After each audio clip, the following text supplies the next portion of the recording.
പിതാവിൻ്റെയും പുത്രൻ്റെയും പരിശുദ്ധാത്മാവിൻ്റെയും നാമത്തിൽ ആമേൻ.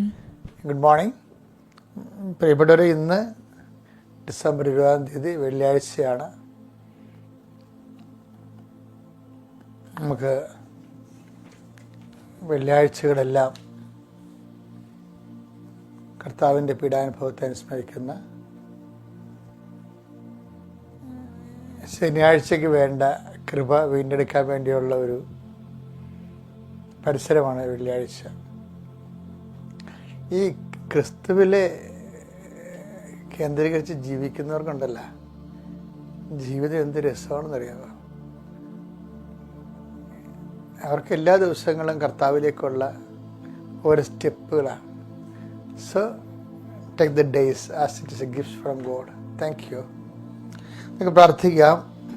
അമ്മേ പരിശുദ്ധമ്മേ, അമ്മേ പരിശുദ്ധമ്മേ, ദേവമാതാവേ, ദൈവമാതാവേ, അന്ന് അങ്ങ് കൃപാസനത്തിൽ പ്രത്യക്ഷപ്പെട്ട് വരാൻ പോകുന്ന മഹാദുരന്തത്തിൽ നിന്ന് രക്ഷപ്പെടാനും എല്ലാവർക്കും വേണ്ടി പ്രാർത്ഥിക്കുവാനും ആവശ്യപ്പെട്ടിട്ട് 20 വർഷം തികയുന്ന ഈ വേളയിൽ കൃപാസനത്തിലൂടെ ഞങ്ങൾക്കും ഈ ദേശത്തിനും അങ്ങ് മധ്യസ്ഥം തേടി തന്ന എല്ലാ അനുഗ്രഹങ്ങൾക്കും കൃപകൾക്കും ഞങ്ങളിപ്പോൾ ഹൃദയം നിറഞ്ഞ നന്ദി പറയുന്നു. അമ്മേ പരിശുദ്ധമ്മേ, ജപമാല മാതാവേ, സകല കൃപാസനം പ്രാർത്ഥനകളോടും ചേർത്ത് ഞങ്ങളിപ്പോൾ പ്രാർത്ഥിക്കുന്ന ഈ കുടുംബത്തിന്റെ പ്രത്യേക നിയോഗം.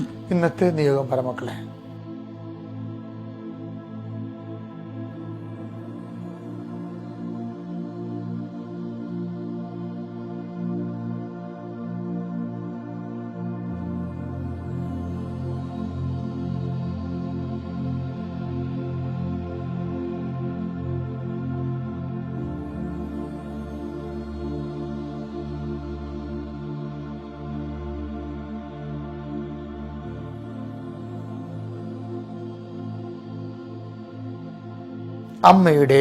അമ്മയുടെ പ്രത്യക്ഷീകരണത്തിന്റെ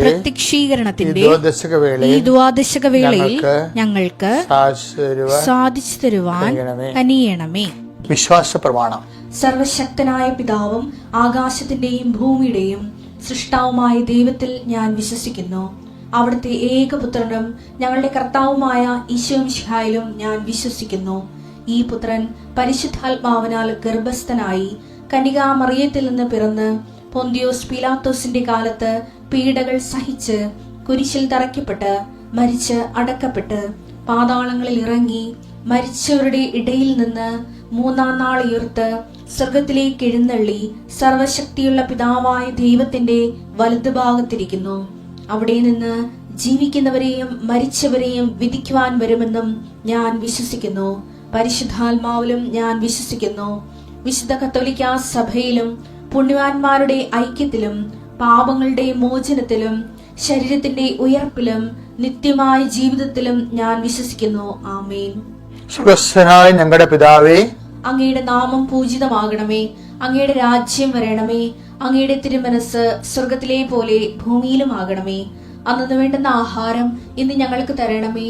ഞങ്ങളോട് തെറ്റ് ചെയ്യുന്നവരോട് ഞങ്ങൾ ക്ഷമിക്കുന്നത് പോലെ ഞങ്ങളുടെ തെറ്റുകൾ ഞങ്ങളോടും ക്ഷമിക്കണമേ.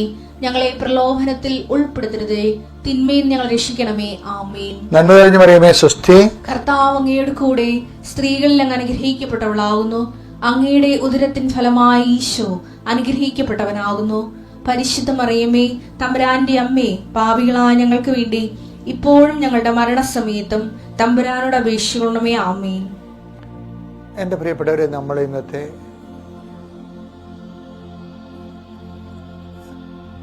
എല്ലാ വ്യാപാരങ്ങളെയും, വ്യാപാരം വെച്ചാൽ കച്ചവടമല്ല, വിനിമയം, കമ്മ്യൂണിക്കേഷൻ, വ്യാപാരം, ഇടപാടുകൾ എല്ലാം സമർപ്പിച്ച് പ്രാർത്ഥിക്കണം. ഞാൻ ഈ പ്രാർത്ഥനയിലേക്ക് വന്നത് എൻ്റെ തന്നെ ജീവിതത്തിൽ കിട്ടിയ അനുഭവത്തിൻ്റെ വെളിച്ചത്തിലാണ്. രാവിലെ എഴുന്നേറ്റ് എല്ലാം ഫീഡ് ചെയ്ത് ഞാൻ നിങ്ങൾ നേരത്തെ ഒരു ദിവസം പറഞ്ഞായിരുന്നു. ആ ഫീഡിംഗ് പ്രെയറാണ് ഇന്ന് അനുദിന അനുഗ്രഹ പ്രാർത്ഥനയായിട്ട് ഡെവലപ്പ് ചെയ്തിരിക്കുന്നത്. നിങ്ങൾക്ക് പറ്റുന്ന വേർഷനായിട്ട് മാതാവ് ഇത് ഒക്ടോബർ മാസത്തിൽ മാറ്റിയ ഒക്ടോബറിൻ്റെ സമ്മാനമാണ് ഇന്നിപ്പോൾ ഒത്തിരി പേര് സാക്ഷ്യം പറയുന്നുണ്ട്. നമ്മുടെ അനുദിന അനുഗ്രഹ പ്രാർത്ഥനയിൽ പങ്കെടുത്തവരും ഈ പ്രാർത്ഥനയുടെ സമയത്ത് അവരുടെ പ്രാർത്ഥന ആവശ്യങ്ങൾ ടൈപ്പ് ചെയ്ത് കയറ്റുന്നവരുണ്ടല്ലേ, നിയോഗം വെച്ച് പ്രാർത്ഥിക്കുന്നവർ. നിങ്ങൾക്ക് സാധിക്കട്ടെ എന്ന് പ്രാർത്ഥിക്കുകയാണ്. കർത്താവേ, നിന്റെ ഉന്നതമായ നാമത്തിന് സ്തോത്രം ചെയ്യുന്നു. കർത്താവേ, നിന്റെ വിശുദ്ധ പൗരോഹിത്യത്തെ മഹത്വപ്പെടുത്തണമേ. കർത്താവേ, സഭയിലുള്ള സാന്നിധ്യം പ്രകടമാക്കണമേ. അമ്മേ, പരിശുദ്ധ അമ്മേ, ദേവമാതാവേ, എല്ലാ മക്കൾക്കും വേണ്ടി ഈ നിമിഷം മധ്യസ്ഥം വഹിക്കണമേ. എല്ലാ വിശുദ്ധന്മാരെ, മാലാഖമാരെ, രക്തസാക്ഷികളെ, സൽപ്രവൃത്തികൾ കൊണ്ട് കർത്താവിൻ്റെ തിരുസന്നിധിയിൽ നിൽക്കുന്ന ഭൂമിയിലുള്ള എല്ലാ സുവിശേഷ സാക്ഷികളെ, ഞങ്ങൾക്ക് വേണ്ടി നിങ്ങളുടെ സൽപ്രവൃത്തികൾ ഞങ്ങൾക്ക് തുണയാകട്ടെ. കർത്താവേ, നിന്റെ തിരുമുറുവാർന്ന വലതുകരം, ആണിപ്രതാർന്ന അത്ഭുതകരം ഓരോ മകന്റെ മേലും മകളുടെ മേലും വെക്കണമേ. മനസ്സിടിഞ്ഞു പോയ മക്കളുടെ കർത്താവേ, മാനസിക പിരിമുറുക്കം കൊണ്ട് ഇന്നലെ രാത്രി ഉറങ്ങാത്തവരുണ്ട് ഈശോയെ. ഇന്നലെ രാത്രി തിരിഞ്ഞും മറിഞ്ഞും കിടന്ന് താമസിച്ചവരുണ്ട് ഈശോയെ. ഇന്നലെ ഭാര്യയും ജീവിത പങ്കാളിയുടെ വഴക്കിട്ടവരുണ്ട് ഈശോയെ. അതിൻ്റെ പേര് ഉറങ്ങാതെ കിടന്നവരുണ്ട്. മക്കളുമായിട്ട് വഴക്കിട്ട് മക്കളുടെ ചില ദുർനടപ്പുകളോ അല്ലെങ്കിൽ അഭിപ്രായ വ്യത്യാസം കാരണം അവരുടെ പ്രാർത്ഥനാപൂർവ്വം ജീവിതം, പിന്നെ അവരുടെ പ്രാർത്ഥനയ്ക്കെതിരെ ദൈവത്തിനെതിരെ സംസാരിക്കുന്ന കാരണം അതിൻ്റെ ഭാരമൊക്കെ ഏറ്റിട്ട് ഉറങ്ങാൻ പറ്റാതെ പോയ മക്കളുണ്ട്. അങ്ങനെ ഓരോരോ തരം വിഷമതകൾ. Help those who have all kind of travels. കർത്താവ് വചനം ഓർക്കുമ്പോൾ കേൾക്കുമ്പോൾ ഞങ്ങൾക്കൊരാശ്വാസമുണ്ട്. 1:4 എല്ലാ തരത്തിലും ഭാരപ്പെടുന്നവരെ ആശ്വസിപ്പിക്കാൻ, എല്ലാ തരത്തിലും ഭാരപ്പെടുന്നവരെ ആശ്വസിപ്പിക്കുന്നവർ തിരുച്ചിത്തമാണെങ്കിൽ കർത്താവ് അതനുസരിച്ച് കൊണ്ട് ഈ പ്രാർത്ഥന കൂടുന്ന, ഡെയിലി ബ്രെഡ് കൂടുന്ന, ഈ അനുഗ്രഹ പ്രാർത്ഥന കൂടുന്ന എല്ലാവരുടെയും എല്ലാ പ്രശ്നങ്ങളെയും നീ കർത്താവ് നീ ഏറ്റെടുക്കണം. ഈശോയെ, സുഖം പ്രാപിക്കാൻ ആഗ്രഹമുണ്ടോ എന്ന് ചോദിച്ചു കർത്താവേ. അതുപോലെ രക്ഷപ്പെടാൻ ആഗ്രഹമുണ്ട്, ഒരു വീട് കിട്ടാൻ ആഗ്രഹമുണ്ട്, കേസ് മാറാൻ ആഗ്രഹമുണ്ട്, അതുപോലെ തന്നെ ശത്രുത മാറി സമാധാനത്തെ അയൽവാസികളുമായിട്ട് ജീവിക്കാൻ ആഗ്രഹമുണ്ട്. പക്ഷെ നോബഡി ടു ഹെൽപ്പ് എന്ന് അയാൾ പറയണത്, ആ തറവാരോഗി യോഹന്നാൻ 5:7 പറയണത്, എന്നെ സഹായിക്കാൻ ആരുമില്ലെന്നാണ് പറയണത്. കർത്താവ്, ആരുമില്ലാത്തവർക്ക് നീ മാത്രമേ ഉള്ളൂ എന്ന് ഓർക്കണമേ കർത്താവ്. അങ്ങനെയാണല്ലോ കർത്താവ് 38 വർഷത്തിന് ശേഷം ആ മനുഷ്യൻ്റെ അടുത്തേക്ക് നീ വന്നത്. അതുപോലെ കർത്താവെ, ഈ പ്രാർത്ഥന കൂടി ആരുമില്ല സഹായിക്കാൻ. കർത്താവ്, ചില കാര്യങ്ങൾക്ക് ചിലരുണ്ട്, പക്ഷെ എല്ലാ കാര്യങ്ങൾക്കും എല്ലാവരും ഇല്ല. അതാണ് നമ്മുടെ അവസ്ഥ, അതാണ് ദൈവത്തിൻ്റെ സ്പേസ്. എല്ലാ കാര്യങ്ങൾക്കും ദൈവം മാത്രമേ ഉള്ളൂ. അത് കണ്ട കർത്താവ്, അത് മനസ്സിലാക്കാനും തിരിച്ചറിയാനും, തിരിച്ചറിഞ്ഞുകൊണ്ട് നിന്നെ ആ സ്പേസിലേക്ക് നിന്റെ തിരുസിനെ സമർപ്പിതരാകാൻ ഞങ്ങളെ അനുഗ്രഹിക്കണമേ. ജീവിത ഭാരങ്ങളെ, ജീവിത വിനിമയങ്ങളെ, സഞ്ചാരങ്ങളെ, സംസർഗങ്ങളെ, സംബന്ധങ്ങളെ എല്ലാം സമർപ്പിച്ച് പ്രാർത്ഥിക്കുന്നു. ദൈവത്തിൻ്റെ കരുണ നിങ്ങളിലേക്ക് ആവശ്യിക്കട്ടെ.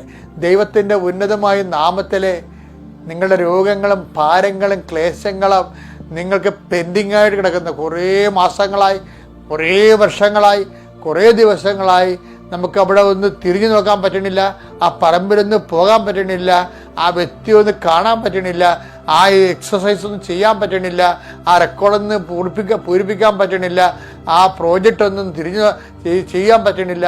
ഇങ്ങനെ ഓരോരോ തടസ്സങ്ങൾ കൊണ്ട് കൈയും കാലും കാണാത്ത കയറ് കൊണ്ട് കെട്ടിയ പോലെ ബന്ധിക്കപ്പെട്ട എല്ലാ മനുഷ്യരും യേശുക്രിസ്തുവിൻ്റെ ഉന്നതമായ ഉദ്ധാനത്തിൻ്റെ ഉന്നതമായ നാമത്തിൽ മാരക തടസ്സങ്ങളും ദോഷങ്ങളും അതെല്ലാ ബന്ധനങ്ങളും യേശുനാമത്തിൽ അഴിഞ്ഞു മാറട്ടെ. അമ്മ മാതാവിൻ്റെ മധ്യസ്ഥ പ്രാർത്ഥിക്കുന്നു. ആമേൻ.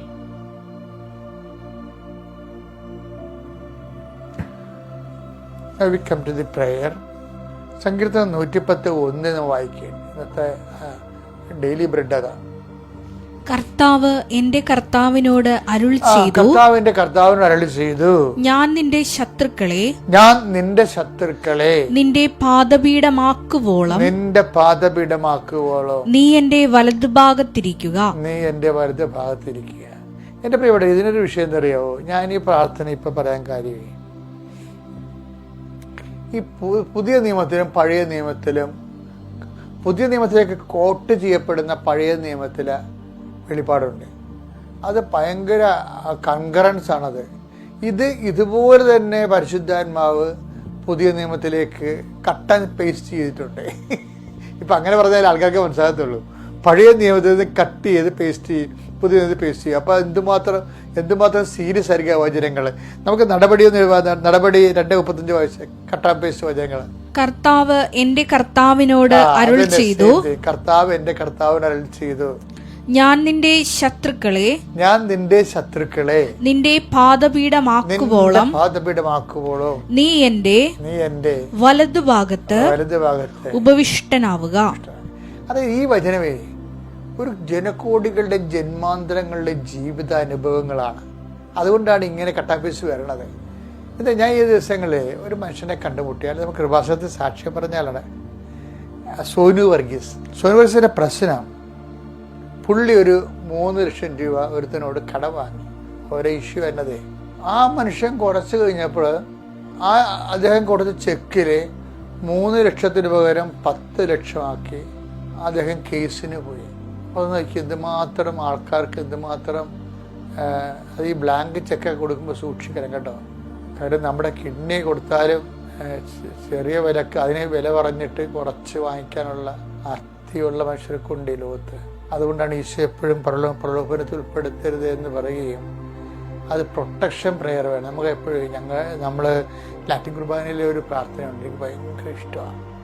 കർത്താവ് എല്ലാ തിന്മകളും നിങ്ങളെ മോചിക്കണമേ, ഈ കാലയളവിൽ ഞങ്ങൾക്ക് സമാധാനം നൽകണമേ, പാപത്തിൽ നിന്നും അസ്വസ്ഥതകളിൽ നിന്നും വേണ്ട ഞങ്ങളെപ്പോഴും കാരുണ്യപൂർവ്വം കാത്തുകൊള്ളണമേ, നിത്യസൗഭാഗ്യവും രക്ഷകനായ യേശുക്രിസ്തുവിൻ്റെ പുനരാഗമനവും ഞങ്ങൾ പ്രതീക്ഷിക്കുന്നു. അപ്പോൾ ഇതൊരു ഡെലിവറൻസാണ്, അതേസമയം പ്രൊട്ടക്ഷനാണ്. കാര്യം എവിടെ നിങ്ങൾ ഈ കുർബാനയുടെ ഈ ഭാഗം ഒന്ന് കാണാൻ പഠിച്ചു, അച്ഛൻ്റെ ഇതൊന്ന് കാണാൻ പഠിക്കണം നല്ലതായി കേട്ടാ. ഭയങ്കര ഞാൻ ഇടയ്ക്ക് ഒറ്റയ്ക്കിരുന്ന് വിഷമം വരുമ്പോൾ ചിലരുടെ പ്രാർത്ഥനയാണ്. എന്താണ്, എന്തെങ്കിലും ഒരു സാധനം ഫേസ് ചെയ്യാൻ പോകുമ്പോഴും അല്ലെങ്കിൽ അത് ഏടാകൂടെ ആകുമോ എന്ന് നമുക്ക് മനസ്സിൽ പരിശുദ്ധാത്മാവ് ഒരു ബസറടിച്ച് കഴിഞ്ഞാൽ ഞാൻ പറയും, കർത്താവേ എല്ലാ തിന്മകളും നിങ്ങൾ മോചിക്കണമേ. കാര്യം ഇതുപോയി നമ്മൾ ബ്ലാങ്ക് ചെക്കുമ്പോഴും അത് തിന്മയാണ്. ശരിക്കും പറഞ്ഞാൽ നമുക്ക് വരാൻ പോണ തിന്മയാണ്. എന്നിട്ട് ഈ മനുഷ്യൻ പറയണേ, ഞാൻ ഉടമ്പടി എടുത്തിട്ട് ഞാൻ ആ നാടകശാലയുടെ അടുത്താണ് നിന്നിരുന്നത്. നാടകശാല എന്ന് പറയുമ്പോഴേ നമ്മുടെ ഉടമ്പടി എടുക്കാൻ വരുമ്പോൾ കൃപാസനത്തിൻ്റെ ആദ്യം പണ്ട് ഇപ്പം നമ്മൾ കൃപാസനത്തിന് സ്കൂൾ ഓഫ് ഫോക്ക് ആർട്സ് വേറെ ചെയ്ത കാരണം ഈ സ്റ്റേജാണ് നമ്മളിപ്പോൾ ഉടമ്പടിക്ക് ഉപയോഗിക്കുക. ഉടമ്പടി സ്റ്റാർട്ട് ചെയ്യുന്ന സ്ഥലമില്ല, അത് സ്റ്റേജാണ്. അങ്ങനെ പുള്ളി നാടകശാല എന്ന് പറഞ്ഞു.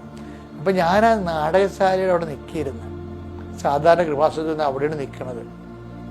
പെട്ടെന്ന് എനിക്ക് തോന്നി കർത്താവിൻ്റെ അടുത്തേക്ക് വന്ന് ഈ അനുദിന ബലികളിലൊക്കെ സജീവമായി പങ്കെടുത്ത് കുമ്പസാരിച്ച് പരിശുദ്ധ കുർബാന സ്വീകരിക്കണം.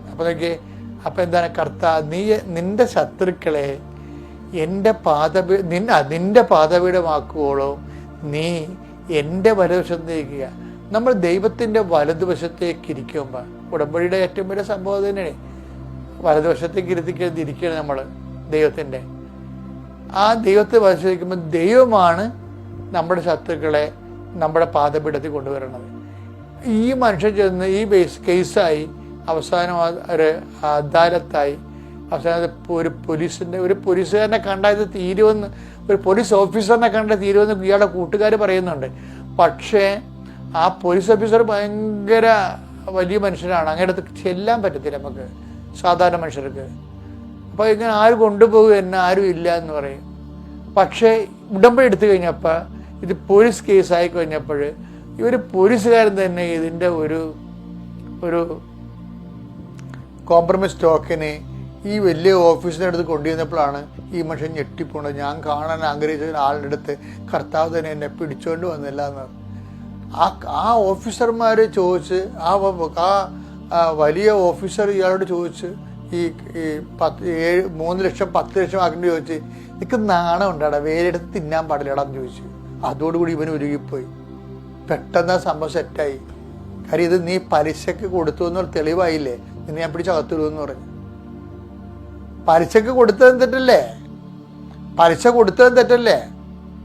അപ്പം അത് നിന്നെ പിടിച്ചകത്തിടുമെന്ന് പറയപ്പെടല്ല, സംഗതി ശുവായിപ്പോയി. എന്താ തരം കോംപ്രമൈസ് ചെയ്യാൻ തയ്യാറായി. ഇതെല്ലാവർക്കും ഒരു ഓർമ്മ വേണം കേട്ടോ. ഇത് അതായത് ഇതുപോലെ നമ്മുടെ ലൈഫ്, അതായത് എന്താണ്, പെരക്കത്തി പിടിക്കും വാഴ വെട്ടണ പോലെ ഇങ്ങനെ ഒത്തിരിയേറെ ചൂഷകരും തിന്മകളും ഉണ്ട്. അവർക്കത് ഇടം വരെ അവർ നോക്കത്തില്ല. ആർത്തിപ്പണ്ടാരങ്ങൾ എങ്ങനെയെങ്കിലും അവർക്ക് അവരുടെ കാര്യമാണ് പക്ഷെ ഒരു കാര്യമുണ്ട്, അനുഭവിക്കാൻ ഒരിക്കലും അവരുടെ മക്കൾ അനുഭവിക്കത്തില്ല. ഞാനാണെങ്കിൽ ഒരു 1700 പിണമെടുത്തിട്ടുണ്ട്, മരിച്ചടക്കം നടത്തിയിട്ടുണ്ട്. അപ്പോൾ ചില മരിച്ചടക്കിൻ്റെ മുമ്പൊക്കെ നമ്മൾ പോയി ഉടുക്കത്തൊക്കെ കൊടുത്ത് അവരെ കുമ്പസാരത്തൊക്കെ ഒരുക്കുമ്പോഴൊക്കെ ചിലവന്മാരുടെ ജീവിതമൊക്കെ എനിക്ക് നല്ലവണ്ണം നേരത്തെ അറിയാവുന്നതായിരിക്കും. അവിടെയൊക്കെ അന്ത്യം എന്നൊക്കെ പറഞ്ഞുകൊണ്ടല്ല, അവർ ഒന്നൊന്നര അന്ത്യമായിരിക്കും. വെറുതെ വന്ന് ദൈവത്തിൻ്റെ അടുത്ത് അഭ്യാസം കാണിച്ച് മനുഷ്യത്വരഹിതമായിട്ട് ആർക്കും ഇവിടെ എന്ത് ചെയ്യാമെന്നൊന്നും നടക്കത്തില്ല. ഇത് വെള്ളരിക്കപ്പെട്ടൊന്നുമല്ല, ഇതെല്ലാം ദൈവത്തിൻ്റെ നീതിയിലാണ് നടക്കുന്നത്. നമ്മുടെ കൈ കറയില്ലെങ്കിൽ പിന്നെ ബാക്കിയുള്ള ദൈവം നോക്കും. അതാണ് പറയണത്, ഞാൻ നിന്റെ ശത്രുക്കളെ നിന്റെ പാത വിടമാക്കുകയുള്ളൂ, നീ എൻ്റെ വലവശത്തിരിക്കും. നമ്മുടെ ഡ്യൂട്ടി ഇത്രയേ ഉള്ളൂ. നമുക്ക് ശത്രുക്കളായിട്ട് പ്രശ്നങ്ങളൊന്നുമില്ല, അത് കൈകാര്യം ചെയ്യാൻ വേറെ ആളുണ്ട്. പക്ഷെ നമ്മളെന്താ ചെയ്യേണ്ടത്? നമ്മളവൻ്റെ വലവശത്ത് നിൽക്കണം, കർത്താവിൻ്റെ വചനം കേൾക്കണം, വചനത്തിൽ ജീവിക്കണം, വചനം കൈകാര്യം ചെയ്യണം, വചനത്തിന് സാക്ഷിയാകണം. അങ്ങനെ എല്ലാ ശത്രുക്കളെയും കർത്താവിനെ നിന്റെ പദവിടാക്കാനുള്ള സമയം അനുഭവിച്ചുകൊണ്ട് വിശുദ്ധിയിലേക്കും സുവിശേഷത്തിലേക്കും സാക്ഷ്യത്തിലേക്കും സാക്ഷ്യ ജീവിതത്തിലേക്കും വരാം. ഈ ദിവസം നിങ്ങൾ അനുഗ്രഹിക്കട്ടെ. പിതാവിൻ്റെയും പുത്രൻ്റെയും പരിശുദ്ധാത്മാവിൻ്റെയും നാമത്തിൽ ആമേൻ.